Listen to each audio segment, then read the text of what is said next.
Good afternoon, ladies and gentlemen, and welcome to On the Couch with Martin Colclough. And today I've got a special guest, a friend of mine. We've been friends for several years. We met at the Arthur Findlay College the first time when she was doing some of her studies.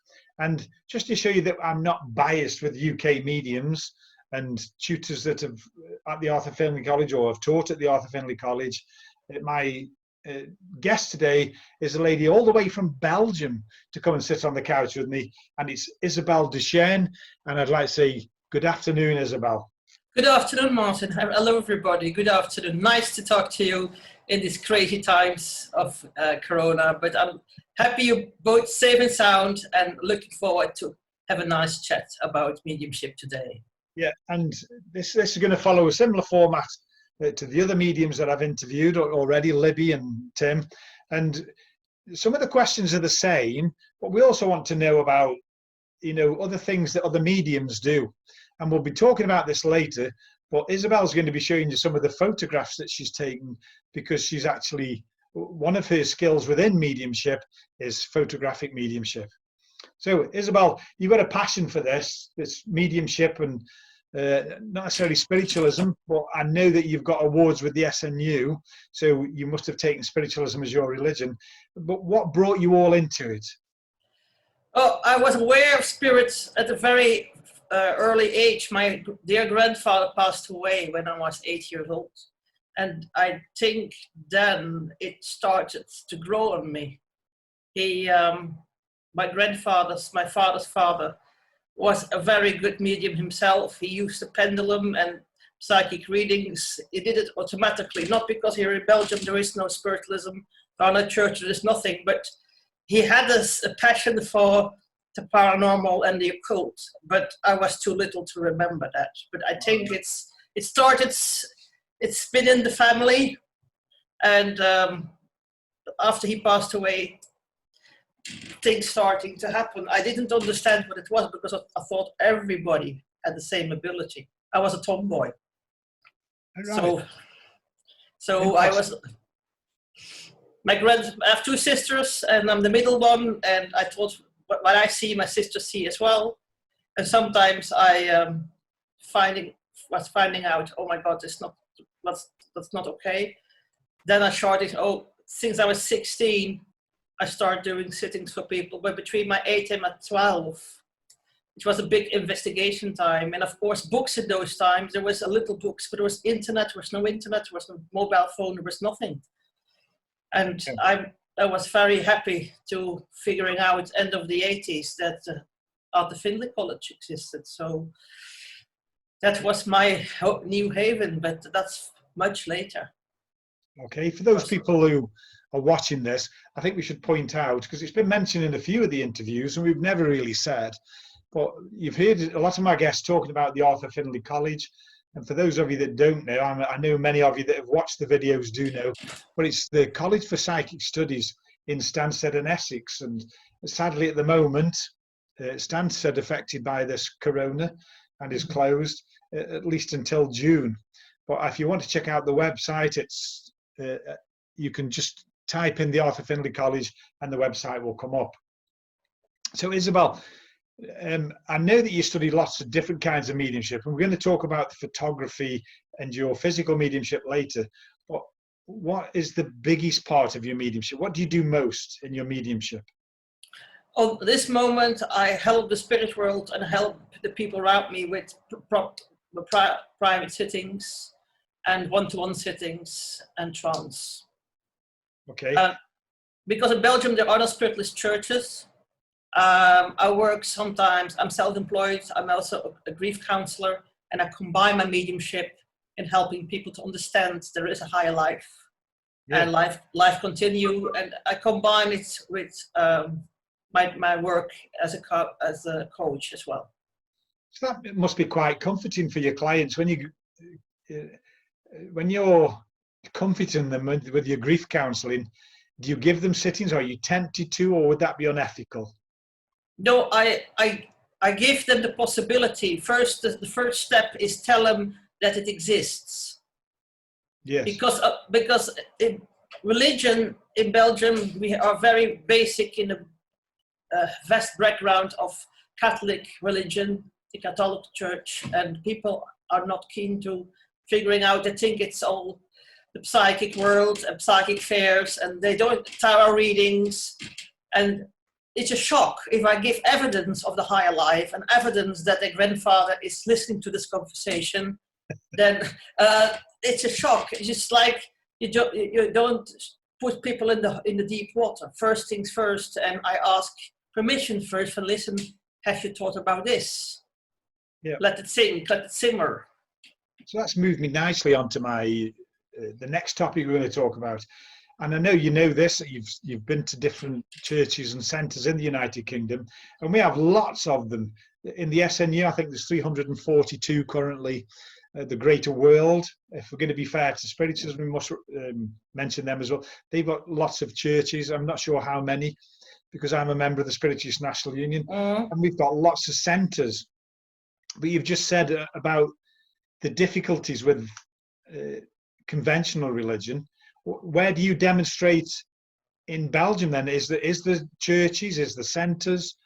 How do you do your public demonstrations? I do my public demonstrations on psychic fairs, and I am organizing my own events, and I hold spiritual cafes and spiritual dinners. I organize a lot of stuff to open people up and have concerts with music, mediumship and music together. It's a self thing, doing things, because in Belgium there is no church, there is no parachute for this. So, how you're a medium from Belgium? How many other mediums do you think there is in Belgium? I mean, in the UK, and I include all, England, Scotland, Ireland, and Wales. Each country's got their own churches. There's not so many in Ireland. We've got one SNU church, and they have a few centres that some of the popular mediums over there run. There are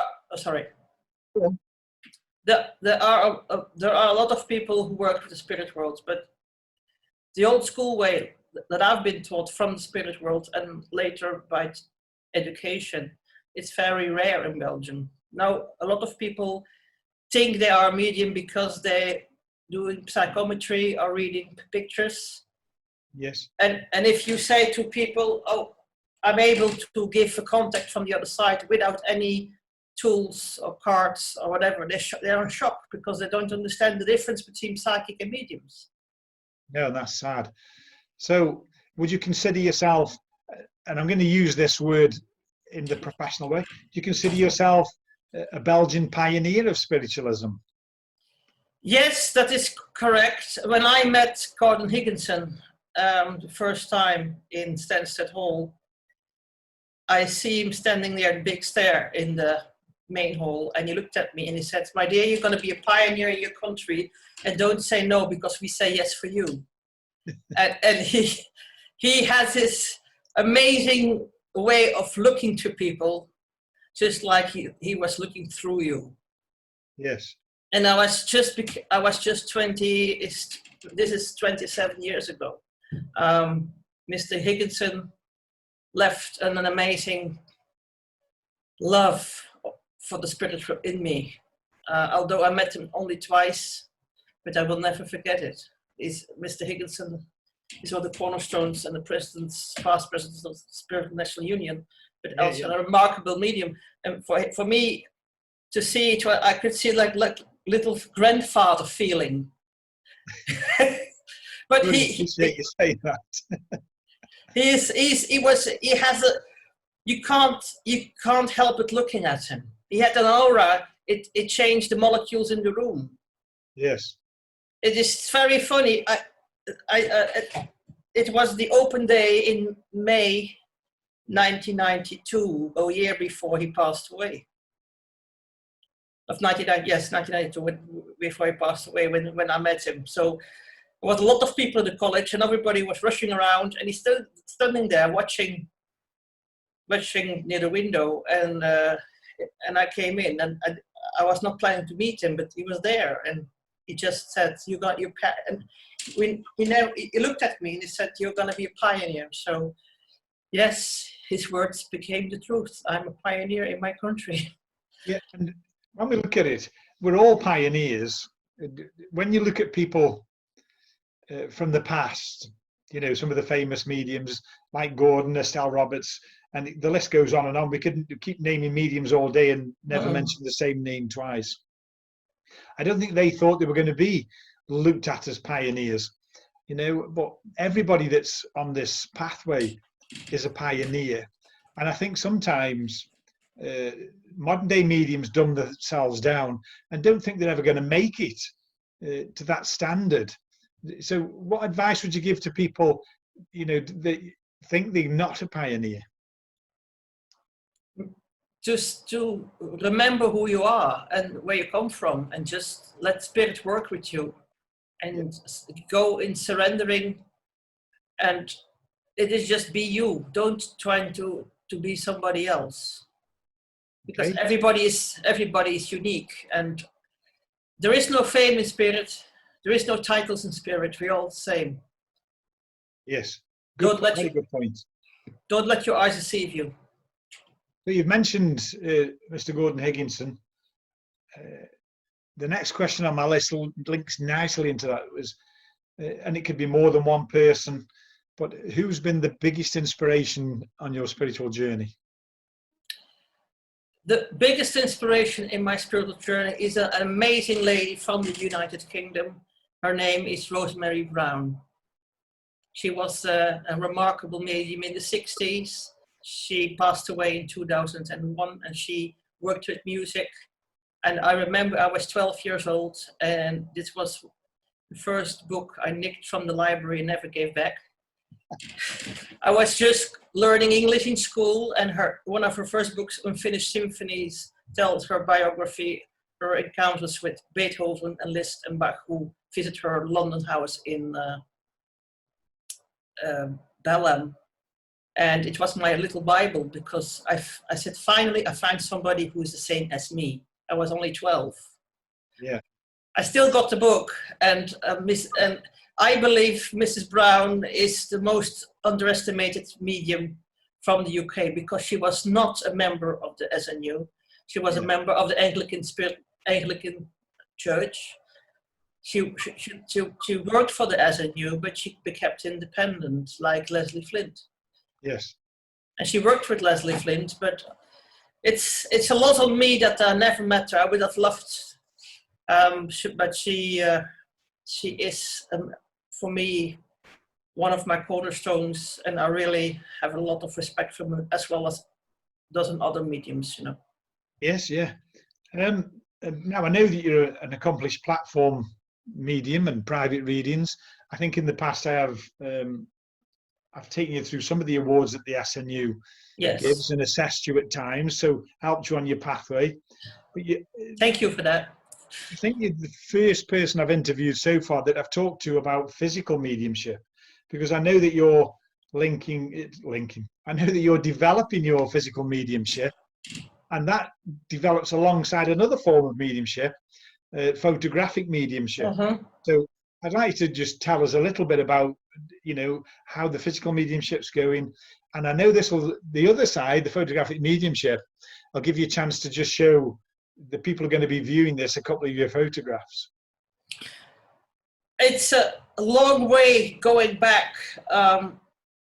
Mediumship, as you know, is a part of my life, and I never wanted to be a medium in the first place, because I studied movies and film and music myself.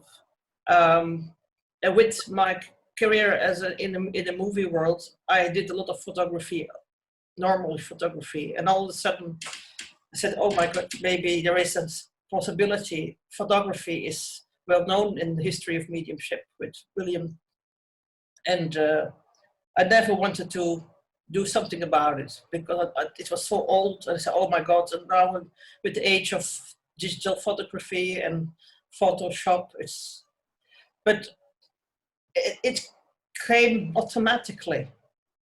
I see physical mediumship is a very rare way of spirit working with you. And I don't want to put myself into frames of you do this and you do this. It doesn't matter. Spirit knows the best what ability you have. Yes, that's a very good point. I think it's just like people want to synthesize everything in frames, and the spirit world is in tune of your development, not we. And it is, we work through spirit, and I think if you sit in a cabinet and you dedicate your mediumship to the spirit world and you give your time to them, they work very much in your best abilities. And like physical mediumship, I sit nearly 30 years now on my own, because I have a circle with a few people, but the dedication is missing here in Belgium. So I said, Spirit told me, you sit on your own, and it works very well. So I think that's an important point. You see, when I teach at the Arthur Findlay College, then people go home, or I teach overseas, and I'm leaving, people say, oh, when are you coming back the next time? Because there's nowhere to go in our country. And like you, I've sat a lot on my own. You know, my home circle at the moment is on Zoom, and there's 29 members. And hopefully that will carry on after Corona ends. But normally my home circle is just me and my wife. So, you know, you don't need a bit, obviously more people add to the energy, but you don't really need people that are selfish sitting with you, do you know, taking from the energy. You want people who are giving to the energy. Yes, that's correct. But as well, I'm a very big fan of the old school, because Spirit taught me the old school, sitting in dimmed conditions, sitting in the dark, not because for photography, but also to focus on your own self, because your mind is so everywhere. But if it's dark, you have nothing to look at. Yes, it's more focused, and it helps. There is no choice of doing the right way. It's been proven for 150 years that it works. Why should we do it differently? Yes. I had once an amazing sitting with Tom Morris and Kevin Lawrenson in France, and they worked with John Campbell Sloan, and John Campbell Sloan was an amazing, and is still amazing, because he's still alive in the spirit realm, but he's an amazing medium for Arthur Findlay. And he says, there is a reason why people sit in the dark, because you develop quicker. And when he gave an example like this, why should I say no to that? Because he is giving so much knowledge that's lost today, but people won't listen. They think it's all modern. They want to be modern, and they have to find a way. Okay, we do the old way, and then they see the results. Yes, yes. It's very important, Martin, that I'm not here to tell you what to do, or people tell what to do, but the love and the dedication and the patience is very important. People don't have the discipline. Even with physical mediumship, trance, mental mediumship, are just listening to your own soul, because you are spirit yourself, having a human experience. You are you are spirit yourself as well. Are we listening to you really, to our own needs? And if we sit in the power, and meditation, you can do anything, but yes. It takes time. Yes. Now, I know you've been waiting, you showed me before. Would you like to show us a couple of your pictures? Yes. I know some are on your phone, you might need to open your phone. So if you just bear with us, folks, Isabelle will show you some of her results. Yes. Let's see where it is.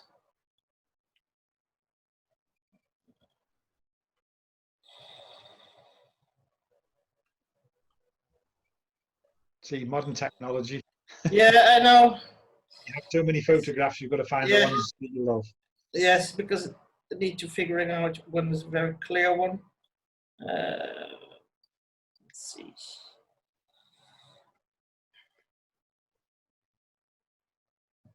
One of my first spirit photographies is I did with Polaroid pictures. Yes. And Polaroid is a very old way of direct development photography, and one of the, this is from 2002, it's Padre Pio. Yeah, we can just see it. Yeah, you Yes. see it? Yes. Padre Pio was a monk. He passed away in 1968, and he passed. He showed his energy to me, and I took a few pictures of him with Polaroid, and it was instantly there because I sense the energy coming, what is necessary.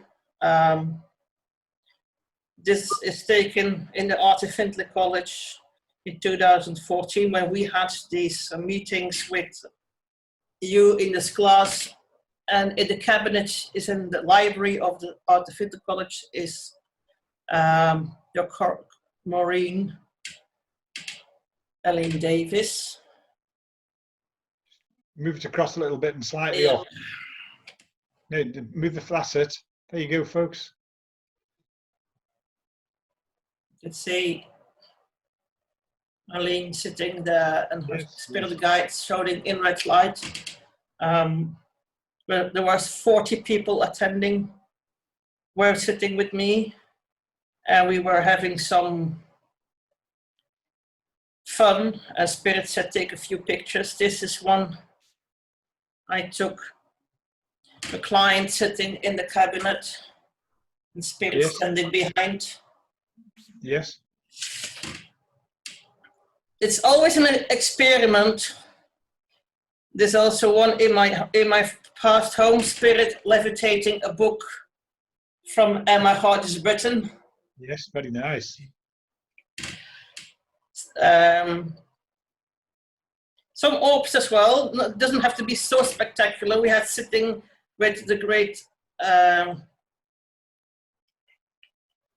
in the college, and you see big orbs. Yes, can see that one. You on it as well. Another one, the gentleman in front of the library of the college with a soldier showing. Yes. Move it back a bit. You can see the Spirit photograph here. Yeah. You can see the gentleman standing in front of you. I show you. Yes. It is no, it's always an experiment. I'm very happy that the spirit world sometimes works in different ways. Even a hand on my jumper with a ring on it. Yes, seen. Yeah. And the last one, I do a lot of experiments with a lady from America, and she recently wrote a book about spiritual mediumship, Shannon Taggart. And Shannon is in New York, and we did some work together.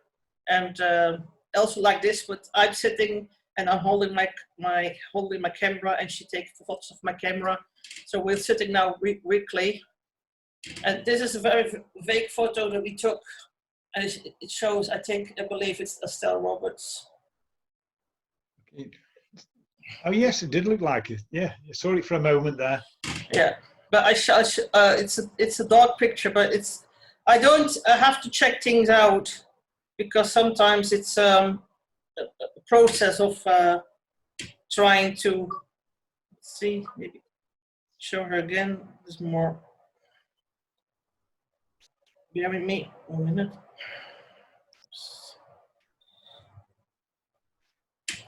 You see it better. Yes, you can see it does look like Estelle Roberts. Yeah. Yeah.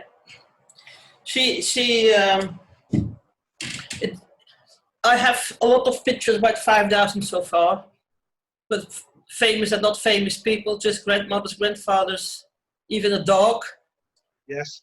And I think when we had when we did the course in the college, we did also a few nice experiments together. Yes, yes. With a few nice pictures that we took together. So it depends.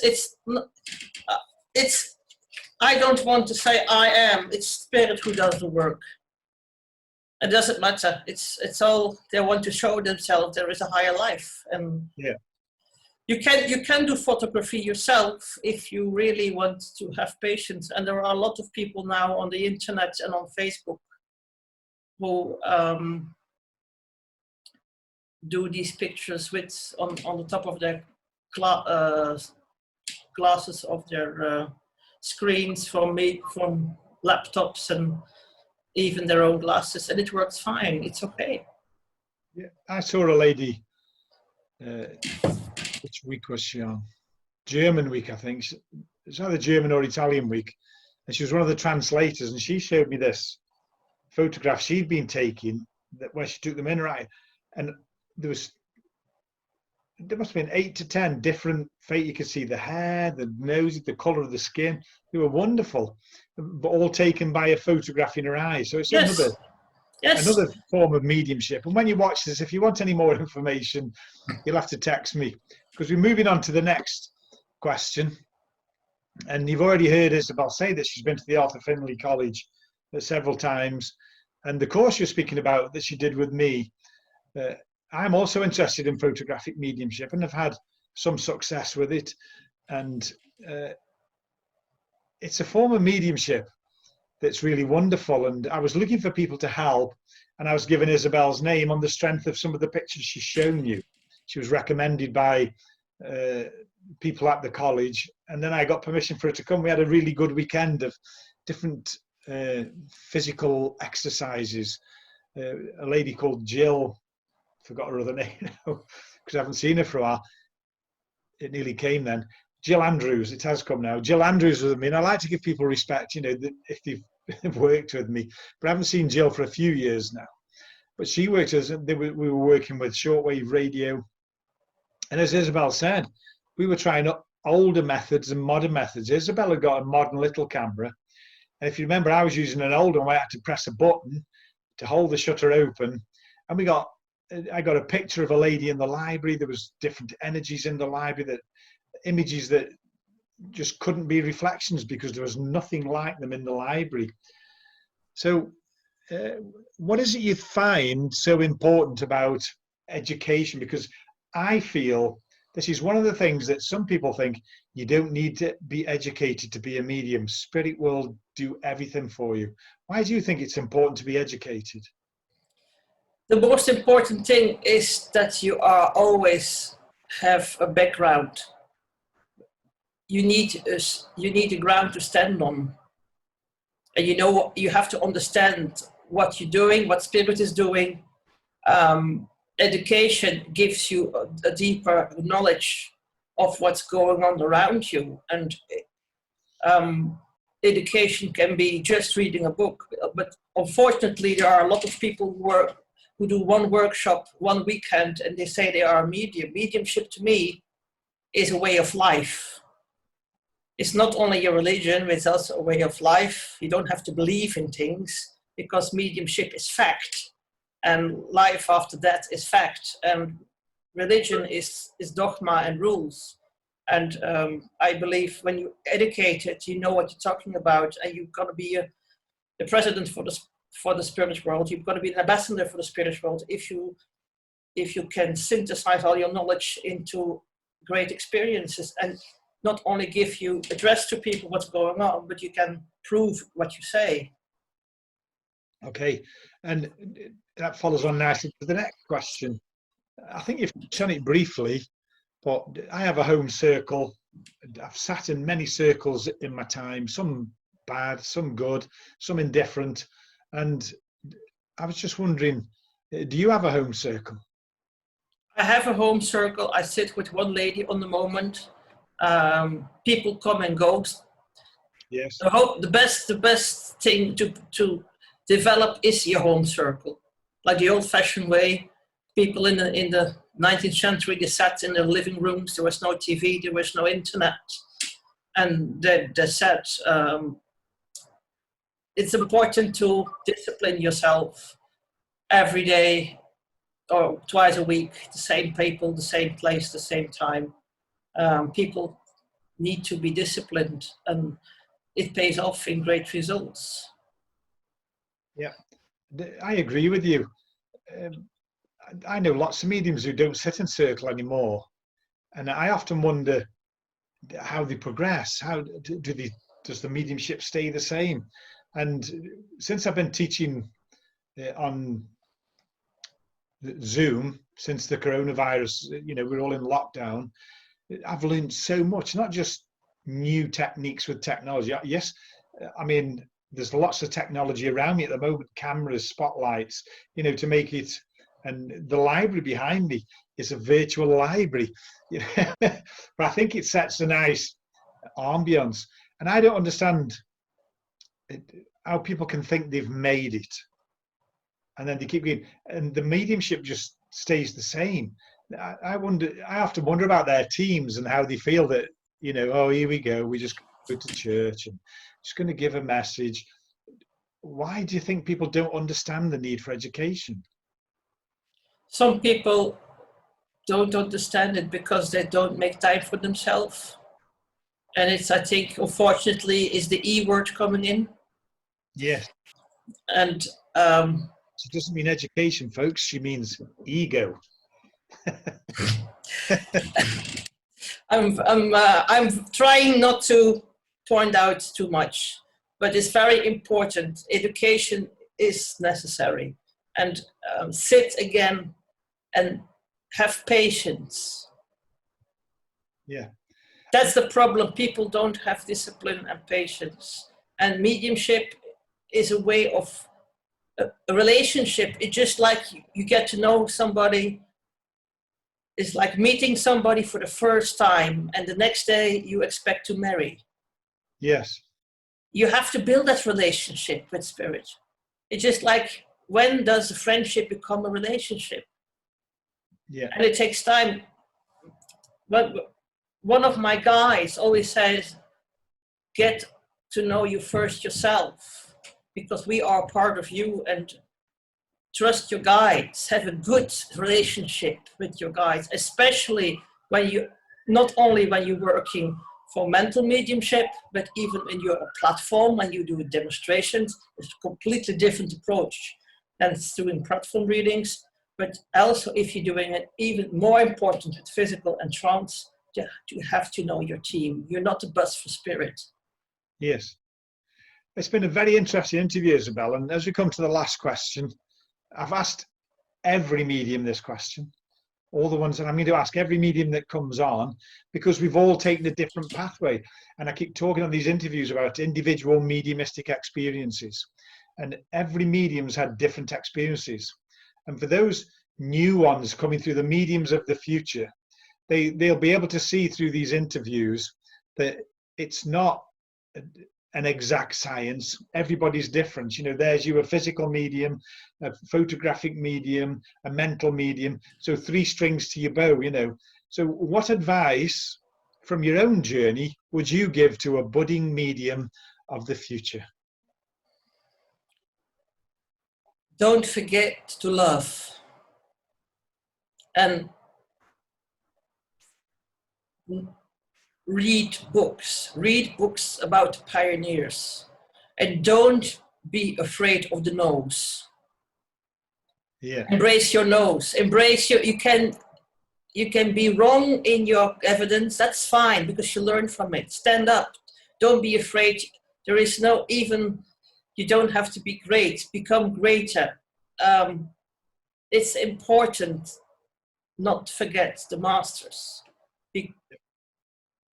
Also in music, if you see, Bach was looking to other greats before him, and we can learn from each other. It doesn't matter who you are, where you be, what you're doing, you just be you. And there are enough others, but just don't forget who you really are, because you're spirit yourself. Don't forget that. But be patient and trust in the spirit world, always. They love you. Oh, they love you so much. Isabelle, it's been a pleasure to see you again and to interview you this afternoon. Thank you for them wise words. And I know you've asked me about doing another course with you. So maybe now we've sat together and people watch this interview, maybe we'll get some inquiries about doing a photographic mediumship course. And if Corona doesn't lift, we could look at doing it online. So let's see what interest comes back. So thank you very much for being with me. You're welcome, and I wish everybody a safe journey in this coming summer, because it's going to be a challenge, it's going to be a busy year, but also now people have time to sit, people have time to reflect and to help each other. And please don't forget, we're all available on Zoom or websites or Facebook, and don't be afraid to ask questions. If you have questions to Martin or to me, we are there, we don't bite. And it's not about me, it's about spirit. Because a lot of people think, oh, spirit doesn't want to be famous. I don't want to be famous. It's just showing what I had, and I cannot change what I have. Cameras don't lie. Okay, thanks very much. Ladies and gentlemen, you've been on the couch with Martin Coquelin and Isabelle Duchesne. Thank you very much. Bye-bye.